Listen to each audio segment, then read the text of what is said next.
Now, here's what's next. I hope you find here guidelines to translate response into results.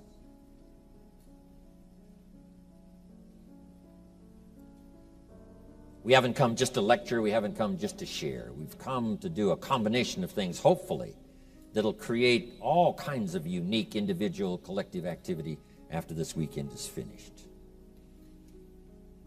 Jot the phrase down. Results is the name of the game.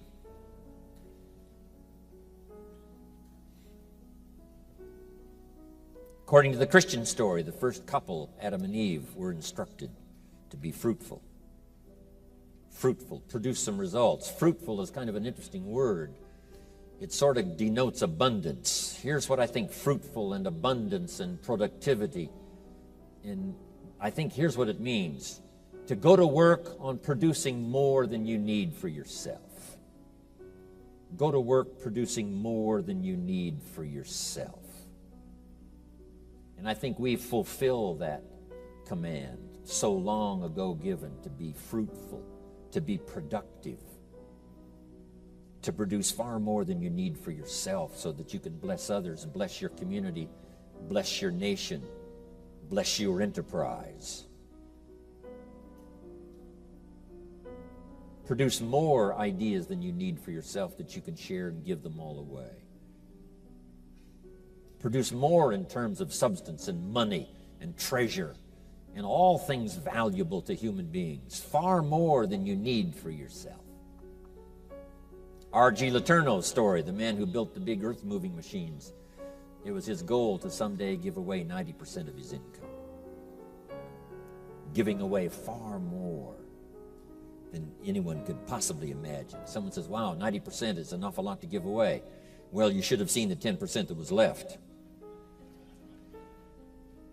I mean, once abundance starts to come, once someone becomes incredibly productive, it's amazing what the numbers turn out to be. It's amazing what it finally totals.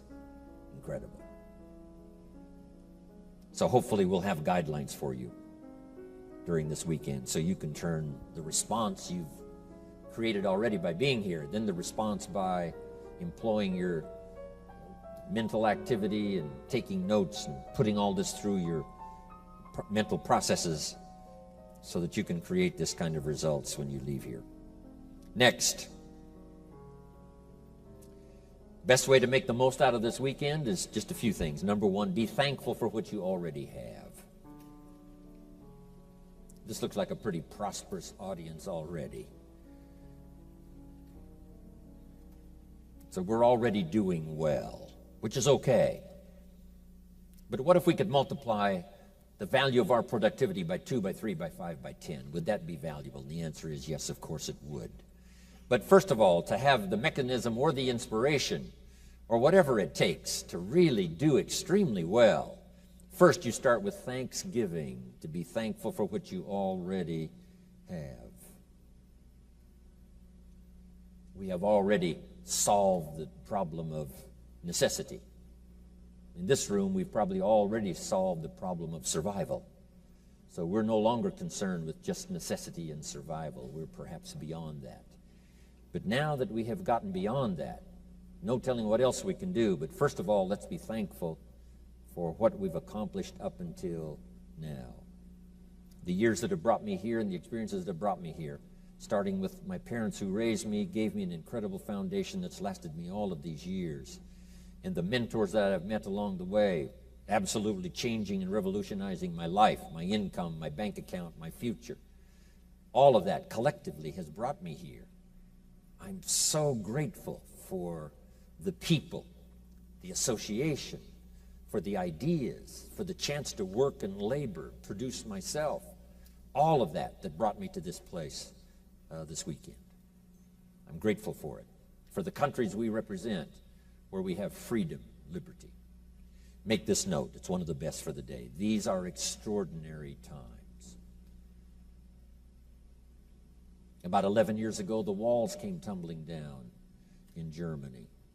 And it started a wave of democracy and freedom like the world hasn't ever seen before.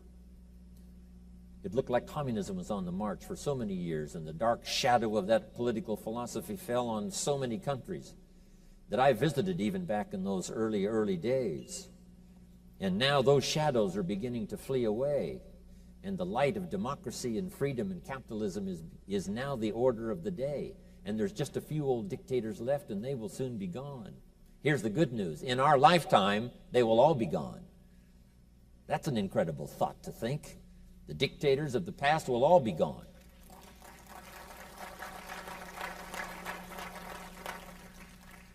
Years and years ago, when I went to South America, almost every country had a dictator. Now they're all gone. I mean, in that whole hemisphere, there's only one left, and that's Castro, and he will soon be gone. And the Gaddafis will soon be gone, and the Saddam Husseins will soon be gone, and they will all be gone. Because now, once this wave of capitalism and freedom and free enterprise and spirituality now sweeping the whole world, once it started all those years ago, I'm telling you, it is such an incredible sight to see. I now have the opportunity to lecture in East Germany and to lecture in Czechoslovakia and Poland. The last time I was in Poland, we had a bomb scare. It was incredible, middle of the winter. And they said, you know, there's a bomb in the place. So we all vacated and went out in the winter and stayed for about, 20, 25 minutes while they brought in the sniffing dogs to clear the place. And no one left. Everyone came back in, middle of the winter in Poland. So that means everything is changing. Jim Rohn teaching capitalism in Moscow and in Siberia, Novosibirsk. I'm one of the few that's been sent to Siberia that came back. And now I'm going again, hoping I get back again. Incredible. These are extraordinary times, politically, socially, and every other way. There's never been anything like it in the history of the last 6,000 years of the human race. It's extraordinary. These are extraordinary times, politically, with freedom on the march, socially, economically, extraordinary times. So make this note, Jim Rohn's view of the 21st century, unprecedented opportunity, every field you can imagine, every endeavor you want to try, unprecedented opportunity. Of course, along with all the challenges that we've faced forever. But this is a new day. This is a new wave. This is a new scene nationally and for each of us personally. There's nothing like it. Unprecedented opportunity. Now here's number 2, the 21st century, keen competition. It's called world competition now. Not just person to person, not company to company, not industry to industry. What happens on the other side of the world now greatly affects us on this side of the world. So it's a world game to play. This is one of our chances now to play the world game. I travel all over the world. I mean, it's incredible. I leave Los Angeles, 14 hours later, I'm in Tokyo. 5 meals, 3 movies, and you're there. I mean, this is easy stuff. I fly the Concorde, right? 3 hours, London, New York. These are extraordinary times. In about 10 days, I'll be down in South America, Argentina, Venezuela. Incredible. The jets fly everywhere.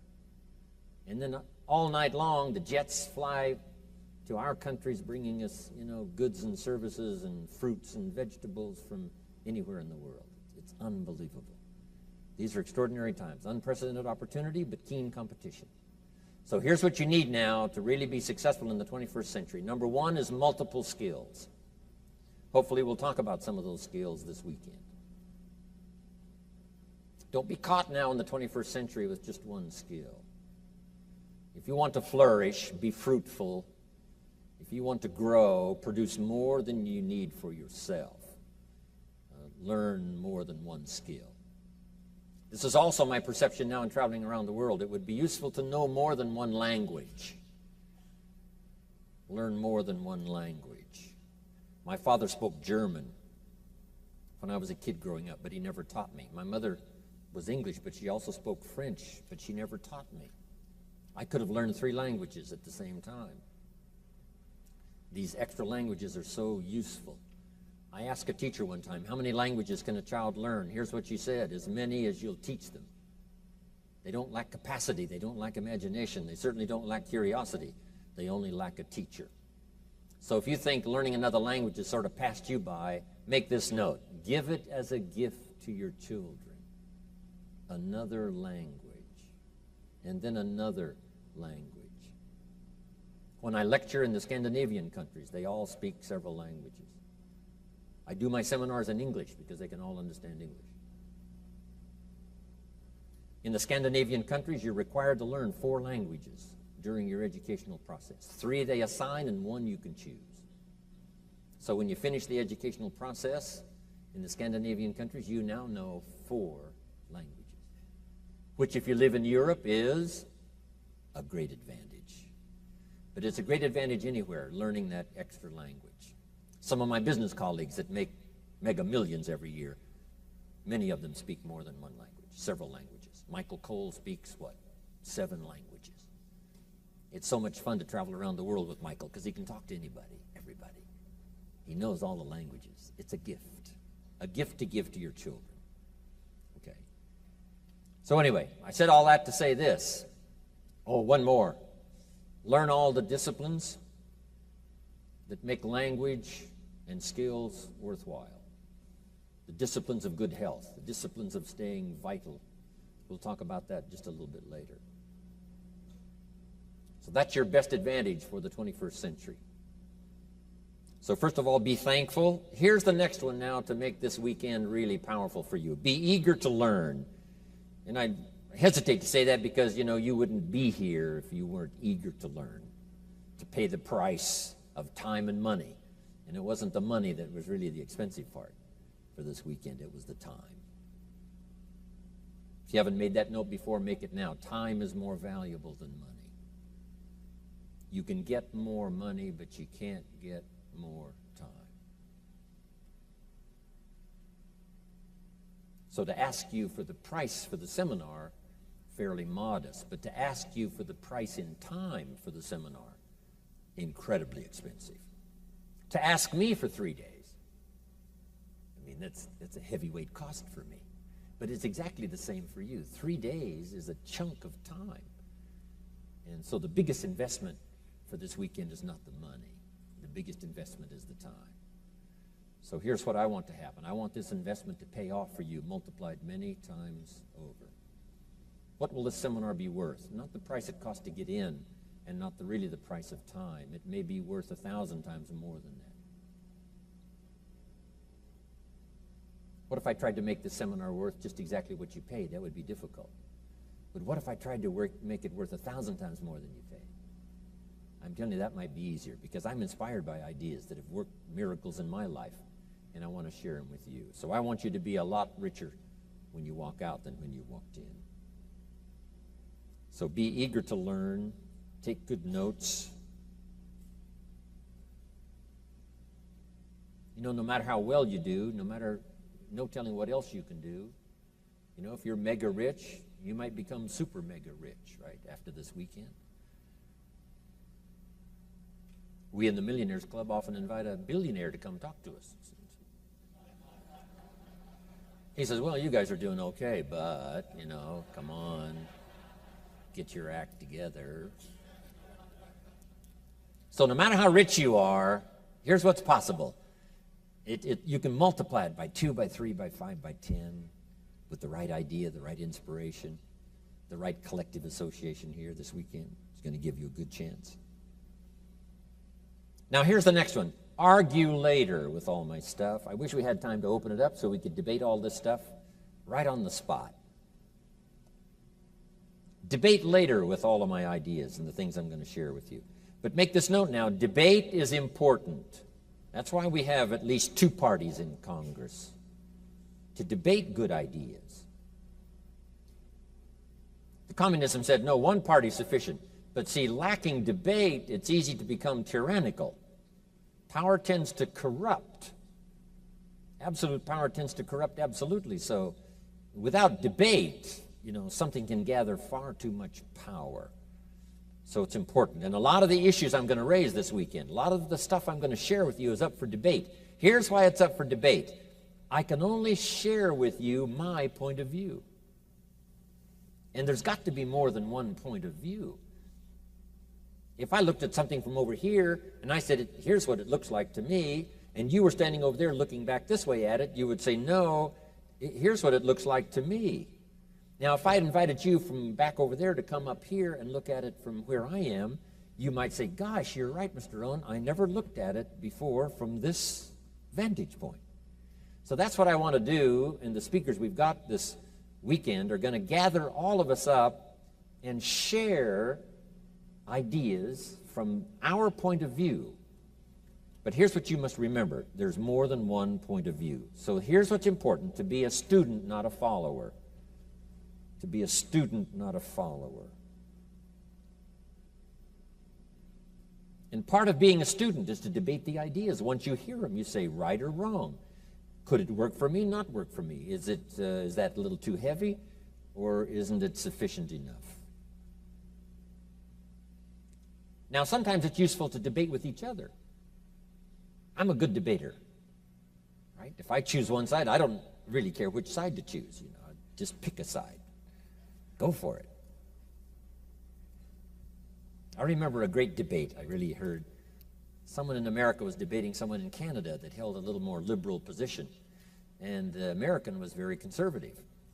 And the American said, every man for himself. Individualism, rugged individualism. And on the other side, the liberal said, well, yes, every man for himself, said the elephant as he danced among the chickens. I thought, hey, that's a pretty good point.